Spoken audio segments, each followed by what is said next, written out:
বারোই রবিউল আউয়ালে সুবহ সাদিকের সময়, বারোই রবিউল আউয়ালে সুবহ সাদিকের সময়, এতিম হয়ে আসিলেন ধরায়, এতিম হয়ে আসিলেন ধরায়, মোর নবী দয়াময় জন্ম নিয়ে কাঁদিলেন তিনি উম্মতের মায়ায়। খুশিতে পাগল গগন ভুবন দেখে নুরি চেহারা, হুরবালারা ঘিরে সবাই দেয় যে পাহারা, এত রূপ জ্যোতি মুক্তামতি সব হার মেনে যায়। আকাশের নূরি চাঁদ আসিল আমিনার আঙিনায়। কালেমা জিকির লা ইলাহা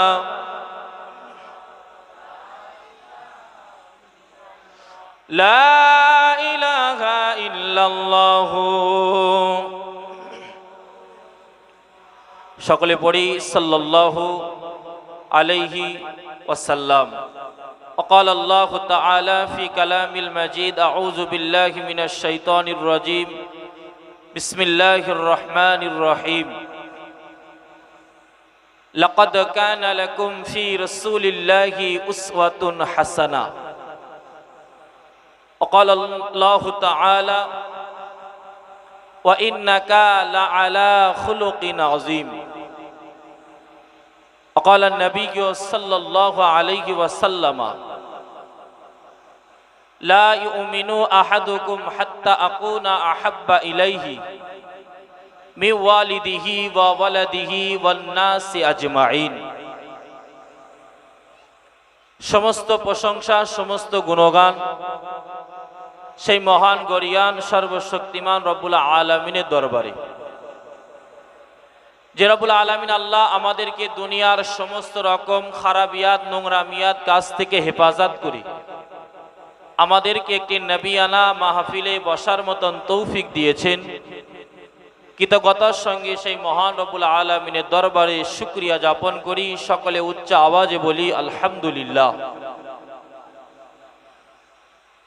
তারপরে পরে লক্ষ কোটি দরুদ ও সালাম সাইয়্যিদুল মুরসালিন দো জাহানের বাদশাহ জনাবে মুহাম্মদুর রাসূলুল্লাহ, সকলে পড়ি সাল্লাল্লাহু আলাইহি ওয়াসাল্লামার প্রতি ভারতবর্ষের জমিন থেকে অসংখ্য দরুদ ও সালাম। প্রিয় শ্রোতা মণ্ডলী, পবিত্র কালামুল্লাহ শরীফ থেকে আল্লাহ ঘোষিত আয়াতে কারিমা তেলাওয়াত করেছি। বিশ্বনবীর জবান থেকে বর্ণিত হাদিস সমূহের মধ্য থেকে একটি হাদিস তেলাওয়াত করেছি। কোরআন এবং হাদিসকে সম্মুখে রেখে আমি আমার বক্তৃতা ইতি করব, বাকি আল্লাহ তাআলার মোবারক মার্জি। আমরা কম বেশি সকলেই অবগত আছি, এই মাসটি হলো পবিত্র রবিউল আউয়াল মাস। এই রবিউল আউয়াল মাসে আমরা অনেক নবীর সিরাত, নবীর জন্ম থেকে বাল্য জীবনের আখলাক চরিত্র আমরা শুনেছি। আজকে আমি আপনাদের সমূহকে সেই নবীর জীবনীর ভিতর থেকে আল্লাহর রসুলের চরিত্র, আল্লাহর রসুলের আখলাক কেমন ছিল আমি আপনাদের সম্মুখে রাসূলুল্লাহর আখলাক কেমন ছিল, তিনি মানুষের সঙ্গে কেমন ব্যবহার করতেন, দাস দাসীদের সঙ্গে, সাহাবায়ে কেরামদের সঙ্গে কি কেমন ব্যবহার করতেন, সে বিষয়ে কিছু আলোচনা করব। 570 খ্রিস্টাব্দে মক্কার জমিনে আল্লাহ পাক রব্বুল আলামিন আমার আপনার নবীকে পাঠিয়েছিলেন। আল্লাহ নবী দুনিয়ার বুকে আসার পরে আস্তে আস্তে নবী যখন বড় হতে লাগলেন, মক্কার জমিনে যে সমস্ত কুফফারে কুরাইশরা ছিল, কাফের বেঈমানরা ছিল, তারা আল্লাহর রাসূলের আখলাক চরিত্র দেখে, ব্যবহার দেখে, আল্লাহর রাসূলের আমানাত অর্থাৎ কেউ কিছু মুহাম্মদ সাল্লাল্লাহু আলাইহি ওয়াসাল্লামের কাছে রাখলে সেই জিনিসটাকে আল্লাহর নবী হেফাজত করে রাখতেন। তো মক্কার কুফফারে কুরাইশরা আল্লাহর রাসূলের আখলাক চরিত্র দেখে আমার আপনার নবীর নাম দিয়েছিল আল আমিন আস-সাদিক। জোরে বলুন সুবহানাল্লাহ। কারা দিয়েছিল বলেন? কুফফার কুরাইশরা, কাফেররা পর্যন্ত আমার আপনার নবীর আখলাক চরিত্র দেখে তারা নবীর লাকাব, তারা নবীর আখলাক দেখে আল্লাহর রাসূলের উপাধি দিয়েছিল আল আমিন আস-সাদিক। আল আমিন মানে হলো সত্যবাদী, আস-সাদিক মানে হলো বন্ধু। জোরে বলুন সুবহানাল্লাহ। আল্লাহর রাসূলের বাল্যকাল থেকে কাফের কুফফারে কুরাইশরা আল্লাহর রাসূলকে এতটা ভালোবাসতেন, আল্লাহ নবী সাল্লাল্লাহু আলাইহি ওয়াসাল্লাম বলতেন, ও মক্কাবাসীরা, আমি মুহাম্মদ যদি বলি যে অমুক পাহাড়ের পিছনে একদল শত্রুরা তোমাদের উপরে আক্রমণ করবে বলে সেখানে আছে, এটা কি তোমরা বিশ্বাস করবে? মক্কার কুফফারে কুরাইশরা বলতো, হে মুহাম্মদ, মক্কার অন্য কোন ব্যক্তি যদি বলতো যে ওই পাহাড়ের পিছনে শত্রু আছে, আমরা 10 বার ভাবতাম, কিন্তু তুমি মুহাম্মদ যদি একবার বলো ওই পাহাড়ের পিছনে শত্রুরা আছে, আমরা এক কথায় বিশ্বাস করে নেব যে পাহাড়ের পিছনে শত্রু আছে। জোরে বলো সুবহানাল্লাহ। তাহলে আল্লাহর রাসূলকে এতটা বিশ্বাস করতেন, কারণ হলো একটাই, আল্লাহর রাসূলের আখলাক চরিত্র, আল্লাহর রাসূলের ব্যবহার, মানুষের সঙ্গে ব্যবহার দেখে তারা পর্যন্ত আল্লাহর রাসূলের উপাধি দিয়েছিল। জোরে বলো সুবহানাল্লাহ। ও আল্লাহ পাকের বান্দা বান্দিরা, ও রাসূলুল্লাহর দেওয়ানারা, আল্লাহ পাক রব্বুল আলামিন আমার আপনার নবীকে এত নিয়ামত নবী করে পাঠিয়েছেন। আল্লাহ পাক কোরআনুল মাজিদের ভিতরে জানিয়ে দিয়েছেন, ওয়া ইন্নাকা লাআলা খুলুকিন আযীম। আল্লাহ বললেন, আমার হাবিব, আমি আল্লাহ আপনাকে মহান চরিত্রের অধিকার করে দুনিয়ার বুকে পাঠিয়েছি। কে বলেছেন? আল্লাহ বলেছেন, আমার হাবিব, আমি আপনাকে দুনিয়ার বুকে সর্বশ্রেষ্ঠ মহান চরিত্রবান করে পাঠিয়েছি দুনিয়ার বুকে। জোরে বলুন সুবহানাল্লাহ। এখন আমরা মুসলিম, আমরা আখিরি জামানার নবীর উম্মত, আমরা নিজেরা আলোচনা করলে আমরা হয়তো মেনে নেব যে আল্লাহর রাসূলের আখলাক চরিত্র সবারই প্রথমে ছিল, কিন্তু কোন গয়ের মুসলিম, হিন্দু, খ্রিস্টান, জৈন, তারা যদি বলে যে তোমরা তো বলো তোমাদের মুহাম্মদ সাল্লাল্লাহু আলাইহি ওয়াসাল্লামের আখলাক চরিত্র সবার উপরে, সবচাইতে বেশি, আমরা তা মানব না। আমাদেরকে একটু জানিয়ে দিতে হবে যে মুহাম্মদ সাল্লাল্লাহু আলাইহি ওয়াসাল্লামের আখলাক চরিত্র কেমন ছিল। ও আল্লাহ পাকের বান্দা বান্দিরা, আমার আপনার নবীর আখলাক চরিত্র আল্লাহ এত মাকাম করেছেন, আল্লাহর রাসূলকে আল্লাহ এত সম্মানিত করেছেন, আল্লাহ পাকের রাসূলের আখলাককে আল্লাহ এত মাকাম দিয়েছেন, আমরা আল্লাহর রাসূলের জীবনী যদি পড়ে পেয়ে যাব। এক সময় আল্লাহ পাকের নবী সাহাবায়ে কেরামদেরকে নিয়ে বসে আছেন। কিছু কম বেশি লোক আল্লাহর রাসূলের কাছে আসলো। আল্লাহর রাসূলের কাছে আসার পরে আল্লাহ পাকের নবী সমস্ত সাহাবীদেরকে বললেন, আমার সাহাবীরা, এক একজন ব্যক্তিকে তোমরা নিয়ে যাও, এক একজন ব্যক্তিকে তোমরা নিয়ে গিয়ে বাড়িতে গিয়ে তার মেহমানদারি করবে। বহিরাগত যে সমস্ত ব্যক্তিরা আল্লাহর নবীর কাছে এসেছিল, সমস্ত ব্যক্তিদের ভিতর থেকে এক একজন ব্যক্তিকে এক একজন সাহাবী নিজের বাড়িতে নিয়ে গেল মেহমানদারি করার জন্য। ওই দলের ভিতরে একজন লোক ছিল, যে লোকটা ছিল সবচাইতে খারাপ বদমায়েশ। সমস্ত সাহাবায়ে কেরামরা সবাইকে নিয়ে চলে গেল, ওই খারাপ বদমায়েশ লোকটাকে আর কেউ নিয়ে গেল না। সর্বশেষ যে লোকটি ওখানে বসেছিল, ওই লোকটিকে আমার আপনার নবী দিন দুনিয়ার বাদশাহ জনাবে মুহাম্মদুর রাসূলুল্লাহ সাল্লাল্লাহু আলাইহি ওয়াসাল্লাম নবী আমার ওই ব্যক্তিটাকে নিয়ে নিজের বাড়িতে চলে গেলেন মেহমানদারি করার জন্য। একদল লোক আল্লাহর রাসূলের কাছে আসার পরে আল্লাহর নবী সাহাবাদের বললেন, আমার সাহাবীরা, এক একজনকে নিয়ে যাও বাড়িতে আর মেহমানদারি করাও। ওই দলের ভিতরে যে সর্দার ছিল সবচাইতে বদমাইশ, তো ওকে আর কেউ নিল না। আল্লাহর নবী সাল্লাল্লাহু আলাইহি ওয়াসাল্লাম নিজের বাড়িতে নিয়ে গেলেন মেহমানদারি। ও আল্লাহ পাকের বান্দা বান্দিরা, আল্লাহ রাসূলের আখলাক চরিত্রকে একটু লক্ষ্য করুন। ওই ব্যক্তিটা আমার আপনার নবীর বাড়িতে মেহমানদার হলেন।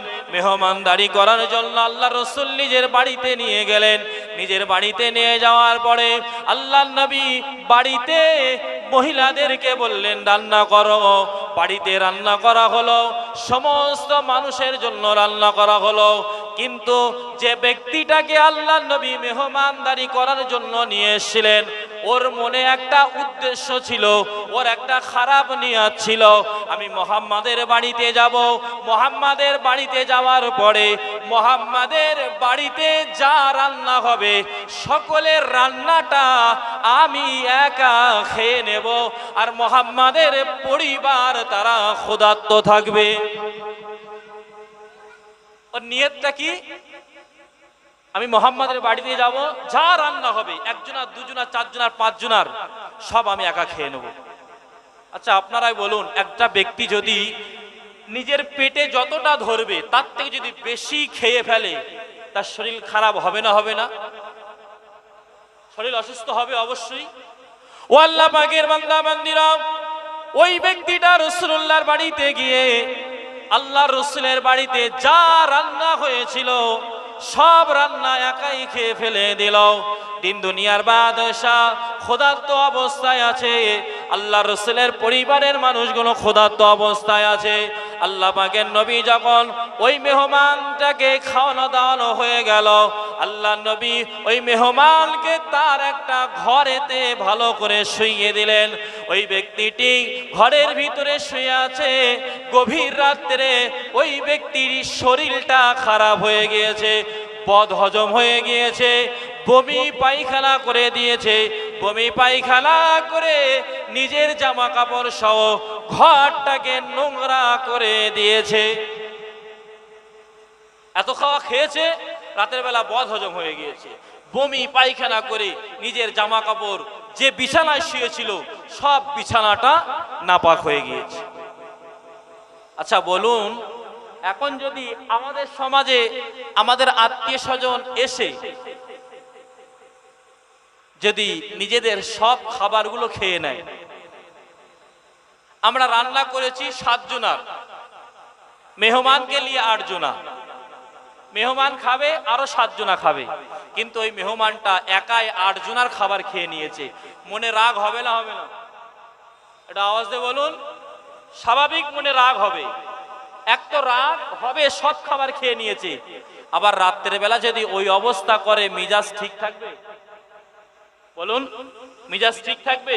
কিন্তু আল্লাহর রাসূলের মিজাজটা, আল্লাহর রাসূলের আখলাকটা লক্ষ্য করুন। ও আল্লাহ পাকের বান্দা বান্দিরাম, ওই ব্যক্তিটা সারা রাত ধরে ঘরের ভিতরে বমি পায়খানা করেছে।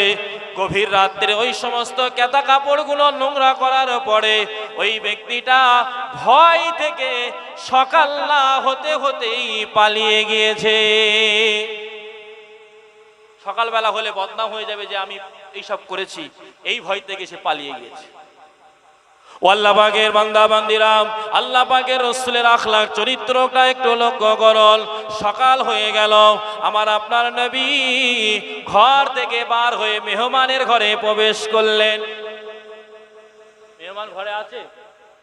মেহমান ঘরে আছে? ঘরটা পাক আছে না পবিত্র আছে? বলুন। নোংরা হয়ে আছে। আমার আপনার নবী ঘরে ঢুকে দেখলেন মেহমান নেই, ঘরটাই অবস্থায় পড়ে আছে। আল্লাহ পাকের নবী ঘরে ঢোকার সাথে সাথে দেখলেন ঘরটা নোংরা অবস্থায় পড়ে আছে। আল্লাহর নবী মনে মনে মনে মনে করছে, আহারে মানুষটার সারা রাত কতই না কষ্ট হয়েছে। জোরে বলুন না সুবহানাল্লাহ। আর আমি আপনি ঘরে ঢুকলে কি বলবো?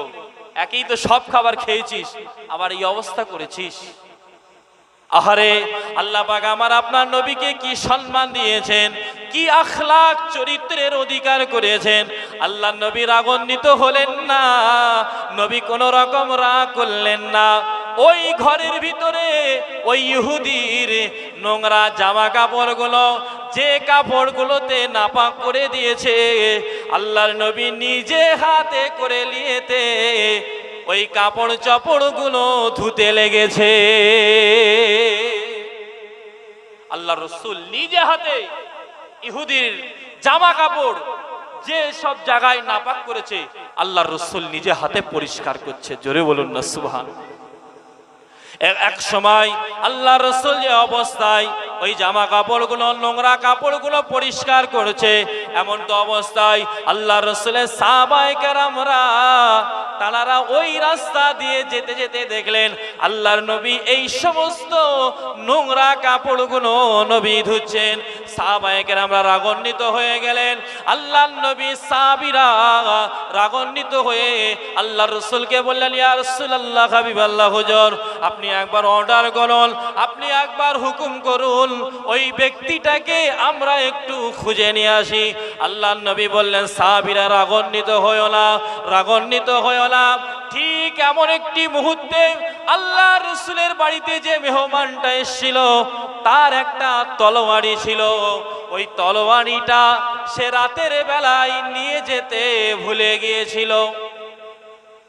ওই ব্যক্তিরা যখন এসেছিল তার সঙ্গে একটা তলোয়ারি ছিল, তো ভয় থেকে সকাল না হতেই পালিয়ে গিয়েছে।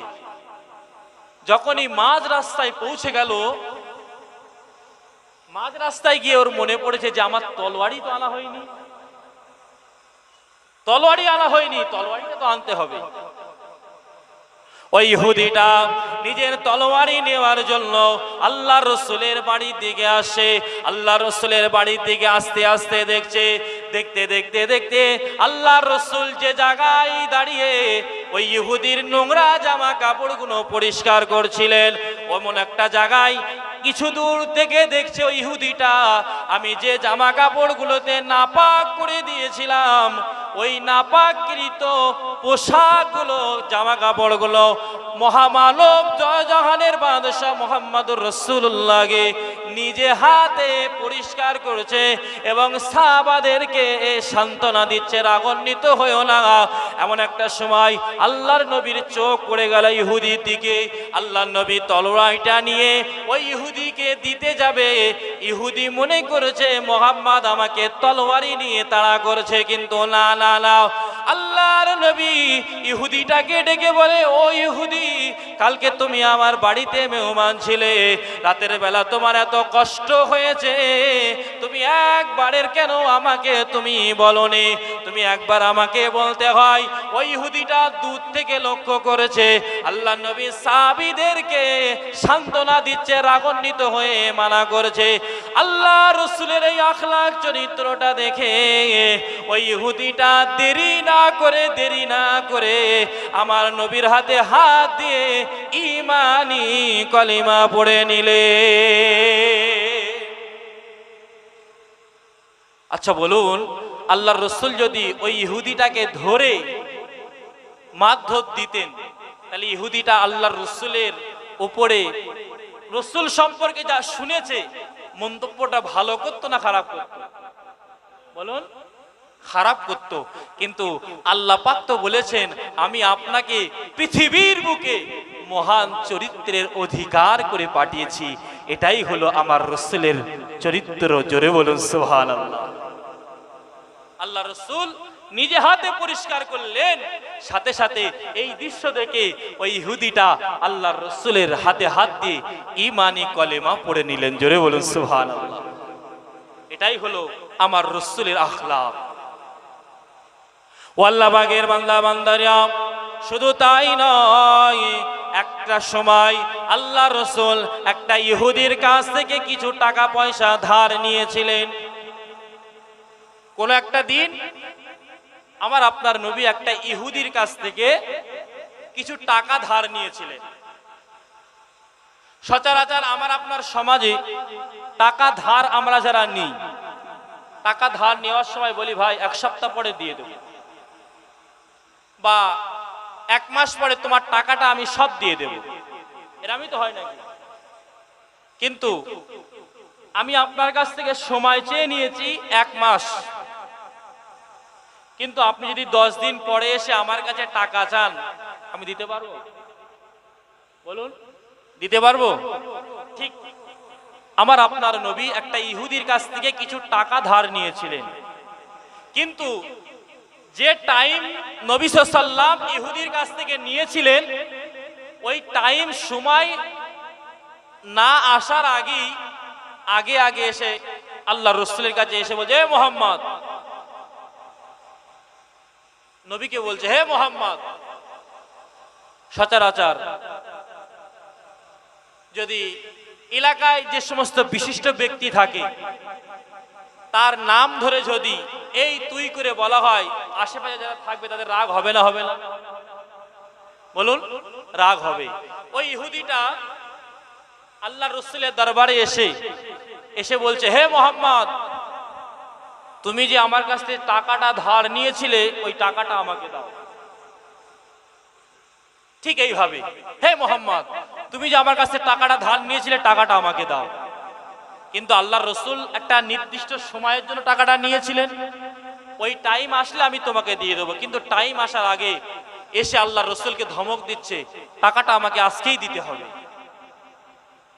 এমন অবস্থা, ওই ইহুদিটা বলছে, হে মুহাম্মদ, তোমার বংশে মনে হয় এটাই হয়ে আসছে, তুমি মানুষের কাছ থেকে নিয়ে আর তার টাকাটা পরিশোধ করো না। জোরে বলুন নাউজুবিল্লাহ।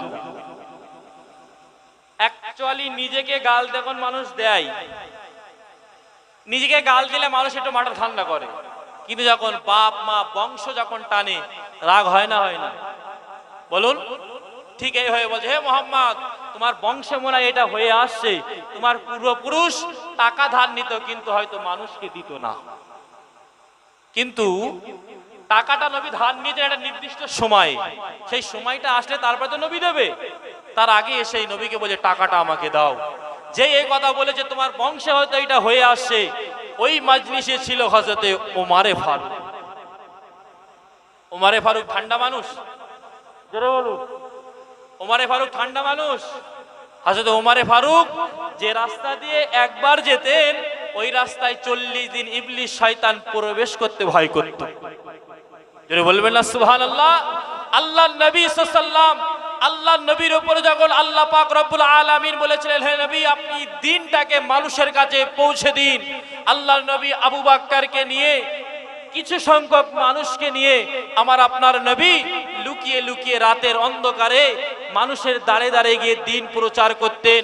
আল্লাহ পাকের দরবারে আল্লাহর নবী দোয়া করলেন, আল্লাহ পাক, হয় আবু জেহেলকে নাই ওমরকে ইসলামের ছায়াতলে নিয়ে আসুন। আল্লাহ পাক ওমর রাদিয়াল্লাহু তাআলা আনহুকে আল্লাহ পছন্দ করলেন।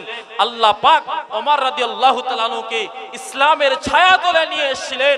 হযরত ওমর রাদিয়াল্লাহু তাআলা আনহু যেদিন ইসলাম ধর্ম গ্রহণ করেছিলেন, হযরত ওমর রাদিয়াল্লাহু তাআলা বলেছিলেন, ইয়া রাসূলুল্লাহ, হাবিবাল্লাহ হুজুর, আর লুকিয়ে লুকিয়ে দিন প্রচার নয়, দিন প্রচার নয়, আজ থেকে আমরা মক্কার জমিনে প্রকাশ্যে মানুষের কাছে ইসলামের দাওয়াত দেব। জোরে বলুন সুবহানাল্লাহ। সেই ওমর রাদিয়াল্লাহু তাআলা মজলিসে বসেছিলেন, মিজাজটা আর ধরে রাখতে পারলেন না। আল্লাহর নবীর মজলিসে ওমর দাঁড়িয়ে বললেন, হে ইহুদি, তুমি যদি আজকে এই পবিত্র একটা মজলিসে বসে না থাকতে, আমি তোমার গর্দানটা আউট করে দিতাম। আল্লাহর রাসূলের আখলাক চরিত্র দেখুন।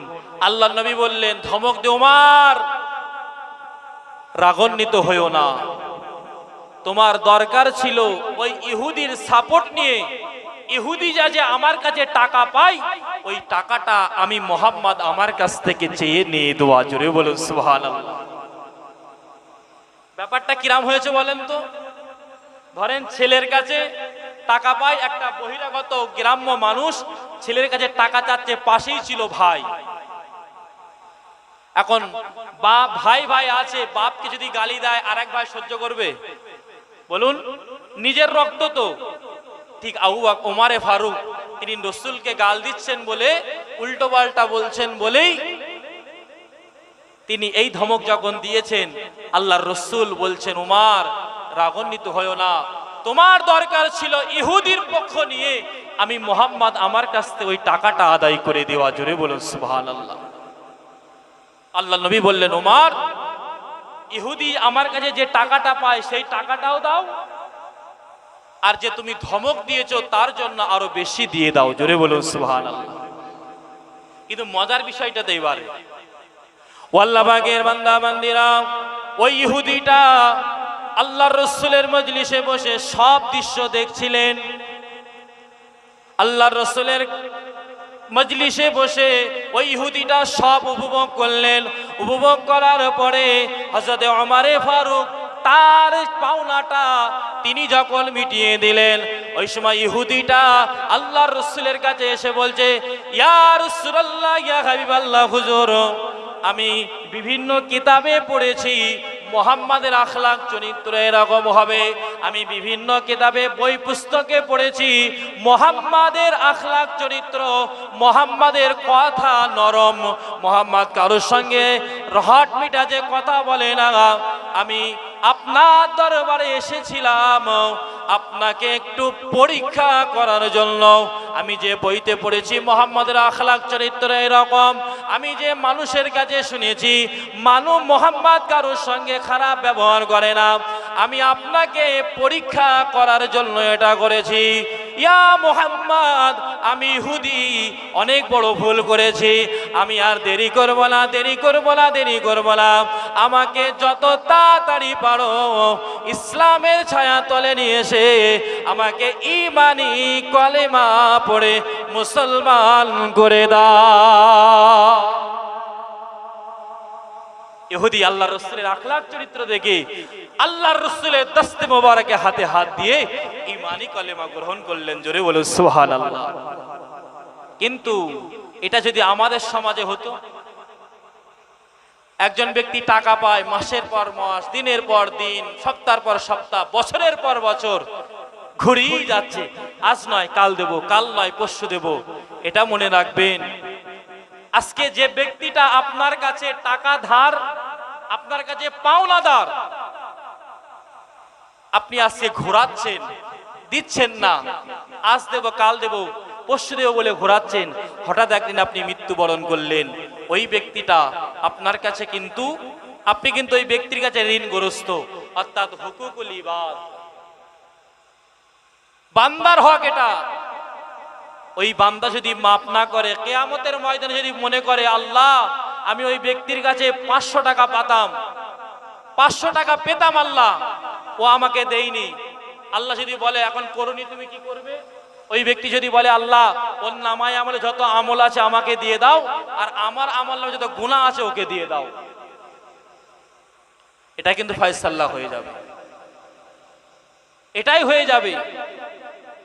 ঋণ যাদের আমাদের আছে, মানুষ চাইলে যদি পাওনাদার আসে, হট মিজাজের নয়, আদবের সাথে নরম সুরে বাপ আজকে নেই কালকে দিয়ে দেব, তাহলে আপনি তার কাছে খারাপ হলেন না, আপনার কথা দ্বারায় সেও কষ্ট পেল না। এটা আমাকে আপনাকে শিখিয়েছে কে বলুন? বলুন, আমার আপনার নবী, যিনি গোটা জগতের শিক্ষক। জোরে বলুন সুবহানাল্লাহ।